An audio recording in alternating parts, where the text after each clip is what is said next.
नमस्कार दोस्तों, मेरा नाम है आनंद सिंह। और बीते बिहार में विधानसभा के चुनाव से एक बात तो एकदम स्पष्ट हो चुकी है कि बिहार की जनता को न तो विकास चाहिए, न शिक्षा चाहिए, न ही एक अच्छी नीति चाहिए और न ही अच्छे नेता चाहिए। बिहार के लोगों की पता नहीं कौन सी मानसिकता है कि शिक्षा पर कोई बात ही नहीं करता। और ये केवल बिहार की बात नहीं है, ये हर राज्य की बात है। ये हमारे उत्तर प्रदेश की भी बात है, ये बिहार की भी बात है। शिक्षा पर कोई बात नहीं करना चाहता, ना ही शिक्षा के मुद्दों को लोगों के समक्ष रखना चाहता है, ना ही लोगों की मांगे ये होती हैं कि नहीं, आप शिक्षा के विषय में आप क्या करें, न कोई पूछता है। असल में सच बात तो ये है, और ये अज्ञानता ही है, कि लोगों को विकास का असल मतलब ही नहीं पता कि विकास का मतलब क्या होता है।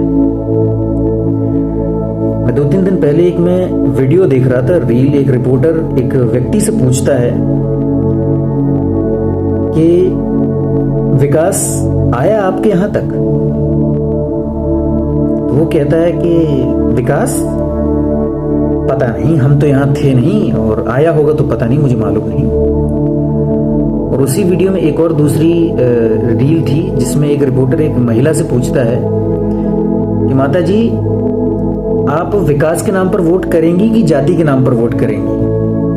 तो वो पूछती हैं कि विकास किस जाति का है। जिस देश की जनता को, जिस देश के लोगों को विकास का अर्थ पता नहीं है, वो कैसे विश्व गुरु बन सकता है, कैसे विश्व गुरु कहला सकता है?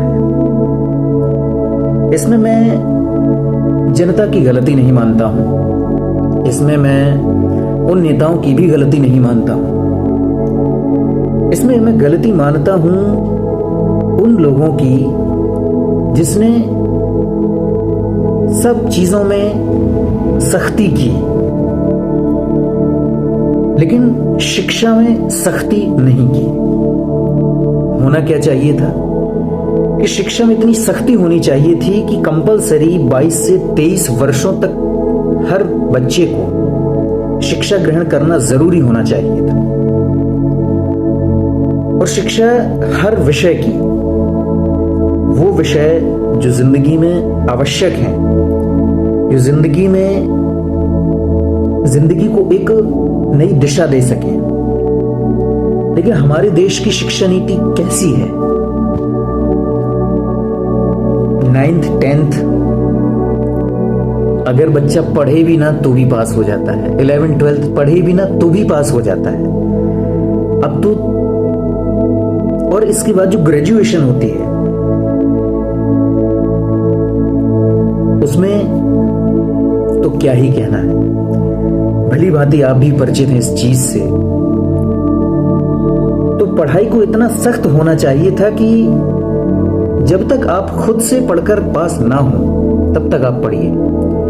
और ऐसा नहीं होना चाहिए था। देखो, जितना, मेरा कहने का मतलब सीधा सा इतना सा है, जितना पैसा, जितना बजट अन्य चीजों पर लगाया जा रहा है, काश वो शिक्षा पर लगाया जाता, या उस बजट का थोड़ा सा भी हिस्सा अगर शिक्षा पर लगा दिया जाता तो शायद देश का भविष्य कुछ और होता। ये सोचने वाली बात है। ये बातें मैं कोई हवा में नहीं कर रहा।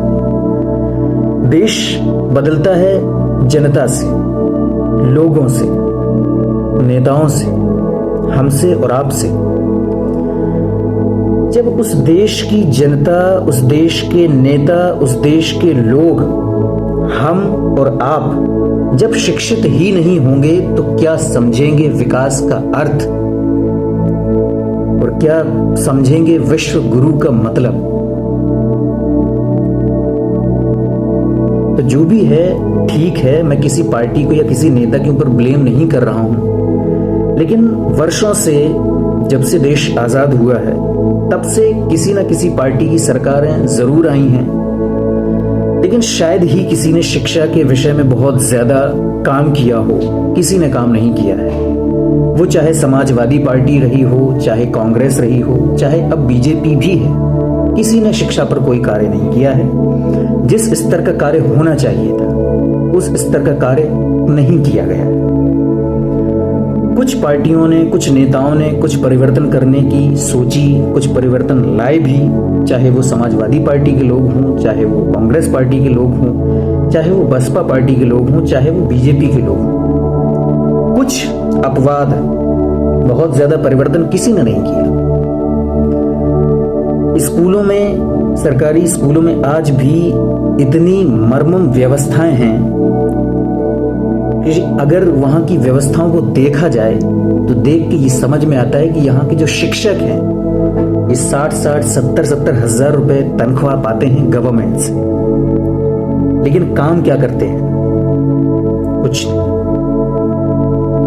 यहां तक कि बच्चों के हिस्से की जो मील होती है, जो खाना होता है, शायद वो भी बच्चों को पूर्ण रूप से नहीं मिलता है। अपने भारत में विकास का अर्थ पता है क्या समझा जाता है? किसी ने भी कह दिया कि 4 किलो आटा मिलेगा, आटे के साथ में एक तेल की बोतल भी मिलेगी, 2-2 हजार रुपए किसानों को दिया जाएगा। आदमी इस चीज को विकास समझता है कि मजदूरी के लिए आपको अन्य राज्यों में सुविधाएं दी जाएंगी, आपकी मजदूरी बढ़ाई जाएगी और मजदूरी करने के जो घंटे हैं वो थोड़े कम किए जाएंगे। लोग इसको विकास मानते हैं, इसको विकास समझते हैं। असलियत कुछ और है। लोगों की मानसिकता में विकास क्या होना चाहिए था कि देश में ऐसी ऐसी नीतियां बने, ऐसे ऐसे कानून बने जो लोगों को आगे की ओर लेकर के जाए, ना कि लोगों को पीछे की ओर। हम आगे की ओर नहीं जा रहे हैं, हम पीछे की ओर जा रहे हैं। हमारी शिक्षा व्यवस्था कितनी डगमगाई हुई है ये केवल मैं नहीं जानता हूं, आप भी सभी जानते हैं। लेकिन फिर भी इस पर कोई ना तो बात करना चाहता है, ना बोलना चाहता है, ना किसी से कुछ कहना चाहता है। बात किस पर होती है? पार्टी में बीजेपी पार्टी ये बुरा काम कर रही है, समाजवादी पार्टी ये बुरा काम कर रही है, ये नेता ऐसा है, ये नेता वैसा है, ये नेता वंदे मातरम नहीं बोलता है, ये नेता मुसलमानों को टिकट नहीं देता है, ये पार्टी ऐसी है, ये पार्टी वैसी है, हमारे घर की चीजें व्यवस्थित नहीं हैं, समाज के लोग व्यवस्थित नहीं हैं। बिना मतलब मुद्दों का कोई जोड़ तोड़ ही नहीं है। ऐसे ऐसे मुद्दे हैं कि जिनको सुनकर के लगता है कि ये अगर एक मूर्ख भी होगा तो वो शायद इनसे अच्छा सोचेगा।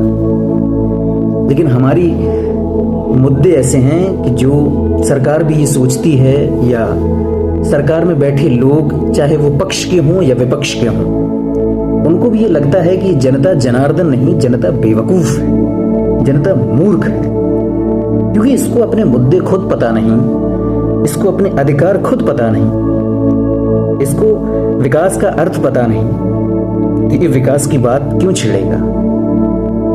और वो बस उसी पॉलिसी को फॉलो करके वोट हासिल करते हैं और देश का परिवर्तन करते हैं, देश को आगे की ओर ले जाते हैं, देश को बढ़ाते हैं, देश के लोगों को बढ़ाते हैं, रोजगार बढ़ाते हैं और बहुत सारी चीजें बढ़ाते हैं।